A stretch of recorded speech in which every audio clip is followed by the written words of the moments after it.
India ഇപ്പോൾ തദ്ദേശീയമായി അനവധി ആയുധങ്ങളാണ് വികസിപ്പിച്ചുകൊണ്ടിരിക്കുന്നത്. DRDO ആണ് ഇതിനൊക്കെ ചുക്കാൻ പിടിക്കുന്നത്. DRDO ഇപ്പോൾ പുതിയതായി വികസിപ്പിച്ച ഒരു ആയുധം പാകിസ്ഥാന്റെയും ചൈനയുടെയും ഉറക്കം കെടുത്തുന്നു. ഇന്ത്യ സ്വന്തമായി വികസിപ്പിച്ചിരിക്കുന്ന 155mm ഭീരങ്കി ഷെൽ ഇന്ത്യൻ സൈന്യത്തിന്റെ കരുത്ത് കൂട്ടും എന്നു മാത്രമല്ല, ലഡാക്ക് പർവ്വതനിരകൾ മുതൽ പാകിസ്ഥാന്റെ അതിർത്തി വരെ വിന്യസിക്കാൻ കഴിയും. കഴിഞ്ഞ 2 വർഷത്തിനുള്ളിൽ ഇതിന്റെ 4 വേർഷൻസാണ് ഈ DRDO പുറത്തിറക്കിയിരിക്കുന്നത്.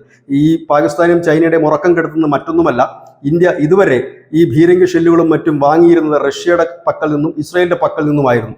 ഇന്ത്യ സ്വന്തമായി തന്നെ ഇത്തരം ഷെല്ലുകൾ വികസിപ്പിച്ചെടുക്കുന്നത് മൂലം ആയുധക്ഷാമം ഉണ്ടാകില്ല എന്നും മറ്റു രാജ്യങ്ങളെ ആശ്രയിക്കാതെ സ്വന്തമായി തന്നെ റഷ്യക്ക് അതിർത്തി കാക്കാൻ കഴിയുമെന്നും ഉള്ളതാണ് ഇവരുടെ ഉറക്കം കെടുത്തിരിക്കുന്നത്. ഏതായാലും 2.5 അടി നീളവും 45 കിലോഗ്രാം ഭാരവുമുള്ള ഈ ഷെല്ലുകളാണ്. ഇതിന് തന്നെ വിവിധ വേർഷൻസും ഇന്ത്യ ഇറക്കിയിട്ടുണ്ട്. ഇപ്പോൾ ഇന്ത്യയുടെ ആയുധങ്ങൾക്ക് വലിയ ഡിമാൻഡാണ്. ഏതായാലും ബ്രഹ്മോസിന് ശേഷം കരസേനയ്ക്ക് കരുത്തു പകരുന്ന ഒരു പ്രധാനപ്പെട്ട ഒന്നായി മാറുകയാണ് 155mm പീരങ്കി ഷെല്ലുകൾ. News desk, news India Malayalam.